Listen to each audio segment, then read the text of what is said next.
Thanks so much for having me. As you know, as we've talked a little bit, my name is Elizabeth. I'm a Salesforce consultant. I really had a background starting in education, believe it or not, and I was able to pivot that into process improvement and eventually business analysis.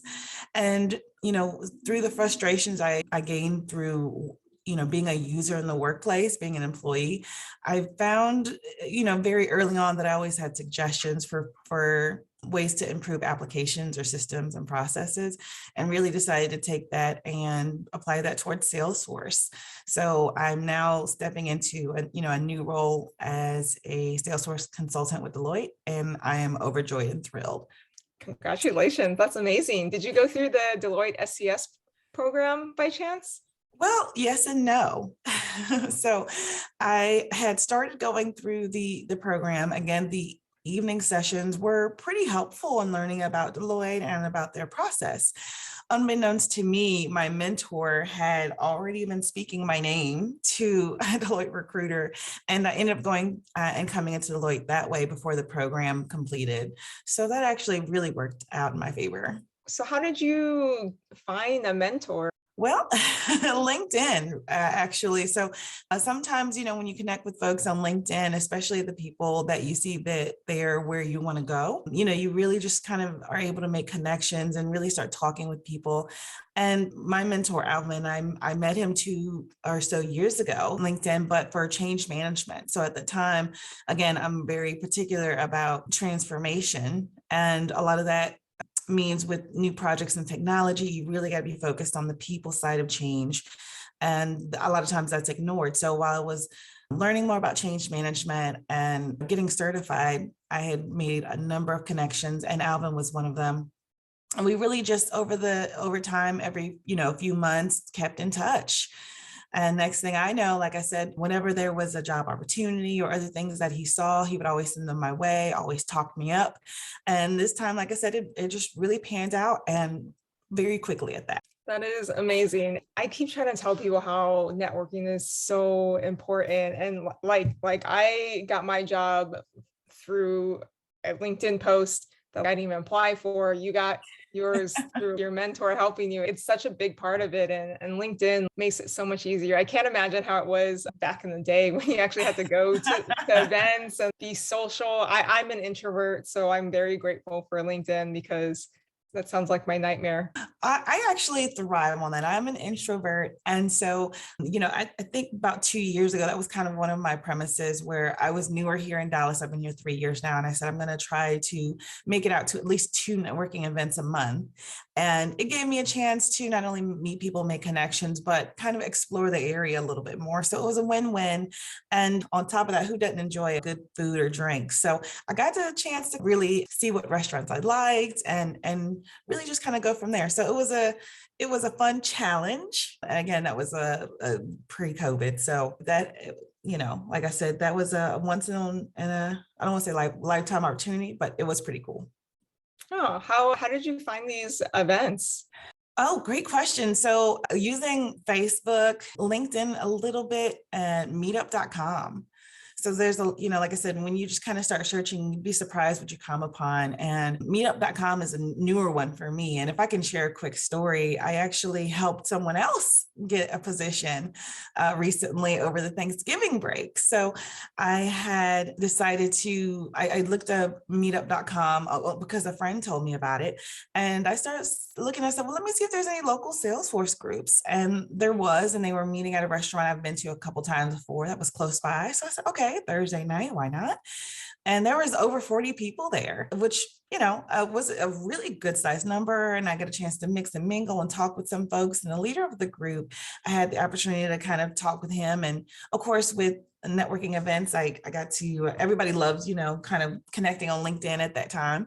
And he happened to post a day or two later that he was, he had a 3-month contract opportunity. I like I said, with the things that I share on Clubhouse and on Twitter for Black professionals who are exploring Salesforce, I shared that to someone I knew had just gotten her certification a month ago, and see if she was interested. And with these remote opportunities, she said certainly, and she went after it. And a few days later, she messaged me back saying she got the opportunity.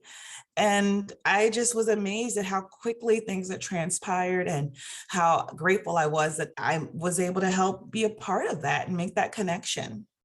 That's amazing. I still have yet to go to my first live Salesforce meetup. I keep just missing them. We have them in Houston, but they seem to happen like maybe once a quarter. But I'm looking forward to actually meeting people in real life. I think a couple years break has been enough even for an introvert as myself. Can you tell me a little bit more about what you're doing on Clubhouse? And Well, yes, certainly. A few months back, like I said, I had just started my position as a Salesforce consultant with Redpath, which, has been great. And I was actually in the middle of a program, right? So with the Salesforce Talent Alliance, they have a lot of workforce development programs to help individuals who may or may not be certified to get certification and or get into positions. So this particular program was the K2 University Fellowship, a 12-week remote paid program. And I said, wow, this is legit. This is a real opportunity here. And I left a good full-time paying job and decided to go for it. And then I realized I want to make sure others know about this program and other programs that are available, because that's usually what happens, where many times we don't know what's out there, and many of us try the DIY route. So I decided I'm going to start talking about my experience and what's available. So that started, like I said, on Clubhouse. People started listening in, and I try to to focus on Black professionals specifically. Of course, anyone is welcome to come in and listen, but that is our main target audience. I mainly wanted to focus on Black folks who were in low wage, low skill jobs. So those have been in, retail, customer service, call center, physical labor, warehouse work. And for those who may be in professions where they're burnt out, like education, nursing, and nonprofit, and showing them that there were other ways to contribute, other ways to get into a career, to fund their dreams and to make a difference. So those are the folks I specifically wanted to reach out to, because I was seeing that in my community a lot of times where they weren't able to get really good paying jobs or find something that may be remote and really can use their skills. So that's how I just started talking about it. And then a few weeks ago, I moved over to Twitter again, because I know that that is a really great platform to really bring in more people and share what's out there and what's available. very cool. I went through a similar program called Talent Stacker, that's a career development program from like knowing nothing to job landed. And I don't think I would have been, I could have done it DIY, but it would have taken me so much longer. I'm so grateful for all these programs out there. For the K2 program. Yes. Yeah. What's the process to get involved in that? So for the K2 University, that one is a little bit different from some of the other programs that Salesforce is aligned with. This one does require you to have one certification. So that typically means candidates have either the admin cert or the platform developer one. They have the application available about every 2 months or so. You apply, and then what they start doing is a matching process. So they send your resume to, like I said, they have a group of selected host companies. And through that, the host companies will kind of select, I think, 2 or 3 candidates that they'd kind of like to have an interview with, of course, over video. And at that point, it's usually one, and sometimes there may be 2 companies that you may interview with. And so it's through that short interview process, they'll let you know which company would like to have you to work with them. And again, I was fortunate to be part of the first cohort, which was pretty exciting, but that always means that there's room for improvement. So again, that was the kind of the typical process. And then once you're selected, you have about 2 weeks to kind of prepare yourself and get ready to start. And there's a designated manager that you'll be working with. And sometimes someone may be in HR to kind of help with the logistics and other such things and getting equipment and all that. So, but yeah, it was a great program. Oh, I was that able. sounds like an amazing opportunity. Did you start your new job yet? I actually will be starting January 3rd. So I've got 2 weeks to be able to, I guess, enjoy the holidays. So again, I was supposed to start already, but sometimes, there's processes that slow things down, especially this time of year, but it's just given me extra time to really reflect and prepare. So I'm really enjoying kind of ending 2021 just on a chance to relax. What are you doing to prepare? Well, I'm glad that you've asked. And I was going to say, well, Netflix, of course. No, but actually, there's a few books that I had started reading, didn't finish. And I think that happens to a lot of us, right? So I said, okay, I think this is the opportunity to say, let me sit down and read through a couple of the books. The first one, the first 90 days, right? Great classic. Gotta love that. And so I said, let me kind of go back and read through that. One of my other really good books that I've been enjoying, I've been reading Minda Harts, and she's got 2 books out. One, The Memo, How Women of Color Can Secure a Seat at the Table. And her second book that just came out is called Right Within. And that one is how to heal from racialized workplace trauma. So, again, we want to go into new places, feeling that we're on a healing process and journey. And I have been doing that. And so that's been great.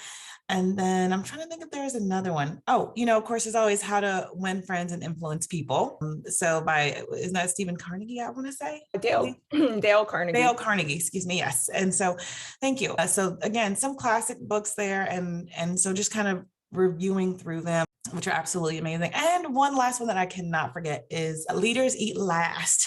And that is by Simon Simon. Sinek. Yes.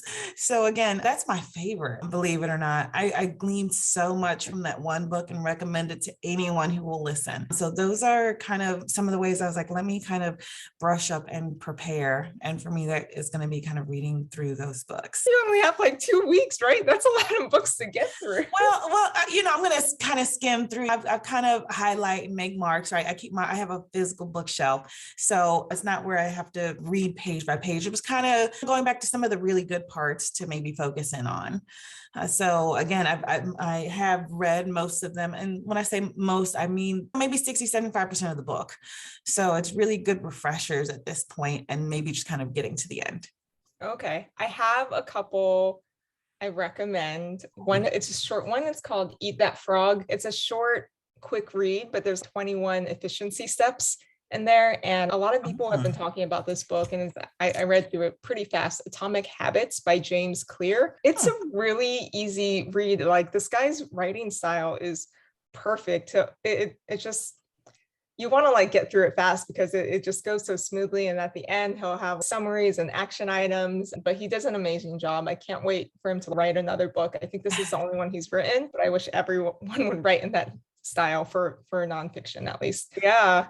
So going back, you mentioned The Memo, and was it Right Within? Right. Or? Yes, Right Within. Yes, those are both by Minda Harts. Have you seen anything in the tech industry specifically that companies could be doing better, or companies that have done really well? So this DEI movement and push has been really good. And I want to include the B in there for belonging, because once you start getting into companies that really understand the assignment, so to speak, they're able to reach that level of including the belonging piece. I have been seeing a lot of, like I said, pushes and improvements. Now, me going from a small company of 40 people to a global behemoth again, I haven't been at a large company in years, but I'm excited to see what kind of lies ahead. And I think that companies are still trying to figure it out while simultaneously trying to re-engage a remote workforce. I think I'd like to see, like I said, hopefully my wish is, for more allies for everyone, for each other. So for men and women of color, LGBTQ, military, disabled, all groups, I want to see that we're all being allies for each other and not just when it's convenient. So I think that's kind of what I'm hoping to see. And that's from what I like to see from companies and from others. And I think from ourselves to perhaps see less second guessing and maybe start recording and things down and kind of speaking up about even the very small things that we kind of tend to brush off, because I think that helps with the growth for not only ourselves, but the people around us that may unintentionally say or do something that we really would not have paid any attention to. Can you give me an example of that last part? I want to make sure I'm not accidentally doing. So there was instances where I was working on a project with a client, and there was four of us as consultants that were primary on this project. And sometimes, and well, many times I wasn't included in the client. And I don't know if that was to be a time saver. I don't know if it was because I was newer. I don't know if that was because of a personality shift, but I not only maybe wasn't included to some of the meetings, but I wasn't privy to what may have occurred. And so when you're working collaboratively in a group, I always felt like I was a beat behind, like I had maybe missed out on some details that probably would have helped my understanding and the work that I was doing as a contributor. So again, there's no way to say one way or the other what the intent was, but a lot of times we forget that it's not intent that matters, it's the impact. I'm sorry, that sucks that happened to you. They invited the other three and then it was just you? Yeah, it was always, it was quite odd that I wouldn't be invited to some of the meetings, or especially for something as simple as planning. And again, not really sure what that was about, but like I said, that was just a small example where, again, might have been other consultants that were on the project, but I felt we were kind of the main, group. And I felt out of the loop at times. I wish I had said something at the time. And, and like I said, hindsight is 2020. I just took what explanation they gave me, and I didn't really dig any further into it or share my feelings of what I felt it represented or how it affected my contributions to the group. Yeah, I'm guessing you guys were not doing Agile or Scrum, right? Because that's something that probably should have been suggested in retrospective. It was an odd combination, I think, of Agile. It was, I don't know. I really can't quite put my finger on it, but I went along with it. And that's what I mean when I say sometimes it's like, can we ourselves decide, hey, I know you said it was this, but, kind of sharing my thoughts and feelings on that, I think will help to help, myself, but I think maybe the other person too. Yeah, I agree. That sucks. I'm all about communication and sharing information and stuff because I never, no one ever wants to offend someone. But yeah, and that's a shitty feeling when that happens. Am I allowed to say shit on YouTube? I have no idea. We'll figure it out though, right? What can people do to avoid situations like this? Because that sucks. And it's not something people constantly think of, which I think awareness is important as well. Have you seen someone who handled the situation correctly? Having courageous conversations is, becoming the trend. And I mean, the term sounds really cool, right? But I think sometimes it's about, like I said, us feeling comfortable enough to speak up for ourselves and maybe a bystander doing the same. I think the belonging piece is still pretty crucial here, so that, they are really doing well with DE&I, but and the belonging piece is, like I said, is going to be something that's new. And I think it's because it's a bit more intangible and minute. That's going to take a little bit more time to kind of navigate what that's going to look like. But only, of course, as an individual, can you really say, no, do you feel like you belong? And now, granted, I really do. And that was quite helpful. But I think part of it is having to, as I said, navigate DEIB and being remote. Especially with people you may have never met who have different working styles. So I think one of the takeaways for me is to really, at the beginning, to kind of have some of these goals and boundaries and expectations conversation, because when we're working remote, I have to figure out, how do you work? How do I work? How do we collaborate together? And part of that is that expectations of, okay, well, here's the things that I'm hoping for and things that should happen.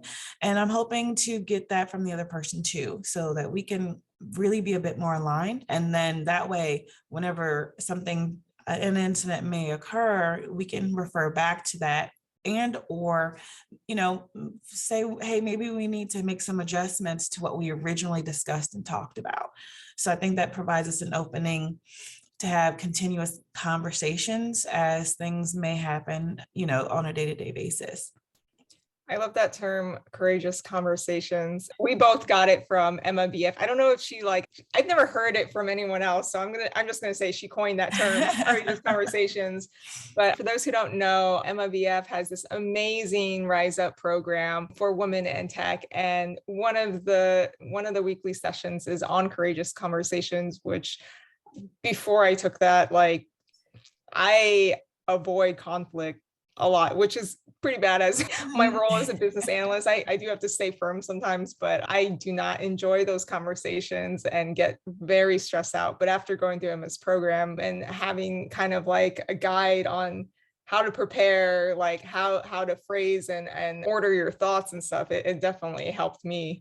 Well, I'm excited and I'm glad you mentioned her because I'll be joining her program next year as well. So I'm really looking forward to that and cannot wait because I am entering a new domain here. So I'm excited to really, broaden my skills here. And again, even with my background in education, being a teacher, again, good with public speaking, I understand the notion of that sort of avoidance when it comes to any sort of conflict. And so having to build those resolution skills was something I had to learn painfully alone with other jobs. But I think it's so much better now. I think we've also been part of a generation that as we move more towards social media and being virtual and being remote and being digital, having conversations on the phone versus text or video, things like that, or in person, have shifted the way basically our behaviors when it comes to wanting to deal and work with people, especially in the workplace, knowing that you have to work together and what do we do when differences arise. But many times we don't want to cause trouble, especially as women. So having to navigate through that alone is really not a lot of fun, but I think that we pick up skills along the way. And of course, there are programs that others help us with too. So that's kind of where I'm excited to be able to do that, especially as I at some point move up into leadership. That's going to be really key and important for me. Yeah, you will love it, and you will get super close to your cohort. It's uncomfortable, but it's things you should be doing and you should be working on. I'm so happy I went through it just because it's I don't want to ruin it, but it's very like life changing and perspective changing.